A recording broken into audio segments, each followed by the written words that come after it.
to do this project, you're going to need two pictures.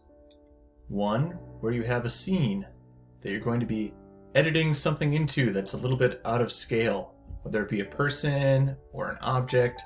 You're just going to make something colossal in this space. Then you'll need a picture of that image you're going to combine in. So my idea for this one is that we're going to have this person cut out of this picture, put into this. The idea for this project came from some advertisements I'd seen for Tamiflu. Though these ads were created to make it look like somebody's really got some big kind of flu-like symptoms and how it's really affecting them in their daily life. So we're going to do something kind of similar. Doesn't have to be a person though, but you're going to be combining images together to create this type of effect. So let's get right into it. After you've got your pictures taken, you're going to want to bring them right in to Pixlr. So we're doing Pixlr E. So from the main Pixlr site, click on Pixlr E. Bring in your background image first. Once that loads, you're going to drag in the picture that you're going to combine together. Once you see this, you don't want to click the Create New, you want to Add to Current. This will make it a layer within the document here.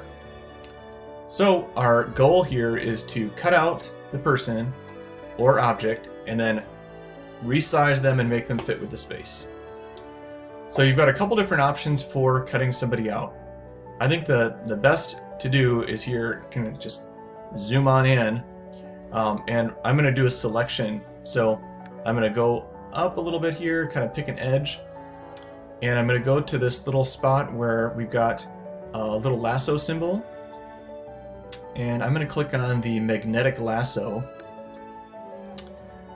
And as I click to start this selection, I'm just going to follow right along the edge of the person as best as I can, being careful not to kind of move my mouse to where they're not. So if I do that at all, it's going to mess up my selection, and I may have to fix that later. So you'll see it within reason, it's going to follow right along the edge of the person.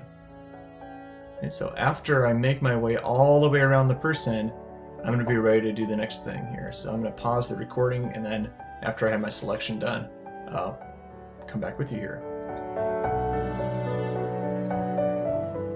So like mine, you'll probably have some areas that you need to fix your selection a little bit. Even the process of me pausing my recording caused the selection to just jump around. So here's one way to fix it. I'm going to click on the free lasso, and I'm going to add to my selection. And I'm going to just kind of highlight around, kind of lasso around what I wanted to include that didn't get included in my original selection. So you'll see me just kind of wrap a little circle around that area that grabs that. The same could be for anything that you know, like an edge that kind of jumped around and you want to take away. You can switch to the take away version by just doing this, like remove from selection. And I can just do a little bit of a loop-de-loop around there, and that'll remove that from my selection. Okay, so this is one way to kind of refine that selection before we move on to our next thing. So I'm just going to go around and do a little bit more to my selection before I'll make it into a mask. Alright, time to make the magic happen. I'm going to change this selection into a mask. So I'm going to go to the Select menu here. I'm going to put Convert to Mask. Alright, so that gets rid of anything that wasn't part of the selection. So from here, you could, because there's the mask button, you could paint things to be added into your mask or remove them from your mask. You can do that real easily. So zoom in on your area here, and if you feel like you need to, I'm just holding spacebar to kind of move around. Whoops. Control Z undoes things. So best way to navigate here instead of spacebar, which you can do in Photoshop, is just to kind of move around like that. Adding in is going to bring things back. Taking away from the selection, this little red brush is going to remove it. Right, so that'd be a way for me to refine my edges even more if I'm noticing my selection is off just a little bit. Right? Do the best you can. Realize this is not Photoshop, so it's not going to be as exact as what you could do in the real deal, but kind of get as close as you can to things, right? Next, we're going to apply the mask. So that's going to allow us to change the size of our person and distort them if we need to really make it work. So I'm going to be making this little cutout symbol disappear by making this so the mask is actually part of the image. So to do that, I'm going to click on our layer and I'm going to go down to apply mask. So you'll see that little cutout symbol disappear.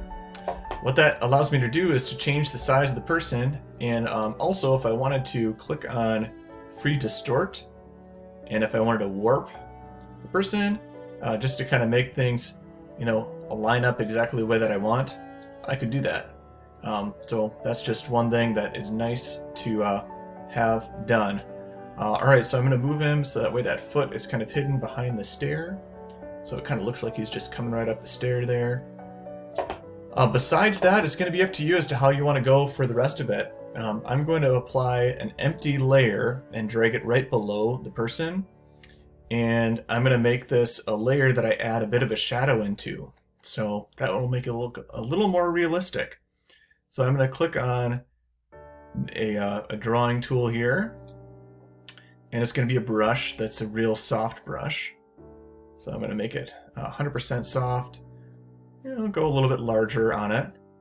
And I'm going to choose black to be in front. So that's going to be what I'll be painting with. And I want to leave the person layer visible at the same time. That way I can really see what I'm working with. Might actually have to go with a much larger brush here just to actually make this work well.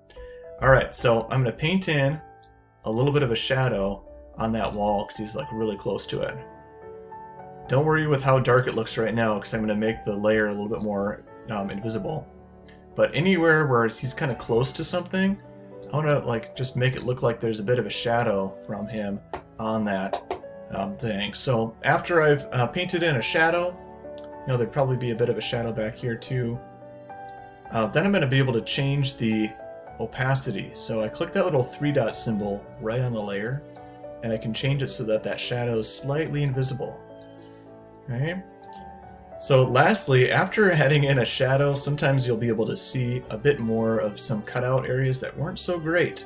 So I can go onto that layer with the person, I've highlighted it, and here's yet another way to work with things in this program. I can click on the eraser. So this will allow me to I can erase things right away. I can change my softness, I can change the size. And I'm just going to zoom right in on the areas that are looking a little bit off, and I can just click and erase, right?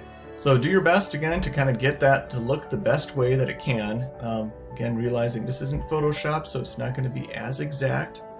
But this is one thing I will mention is that the eraser is permanent, okay? So you can undo a couple steps here in Pixlr by doing Control-Z. But for the most part, erasing is going to be pretty permanent. So just kind of keep that in mind as you're going in your artwork, that if you make a big mistake, right, do Control-Z right away to undo that, because you can only go back so far in your artwork. Okay, so it should look pretty good from a little bit of a distance, but that is what this project's all about.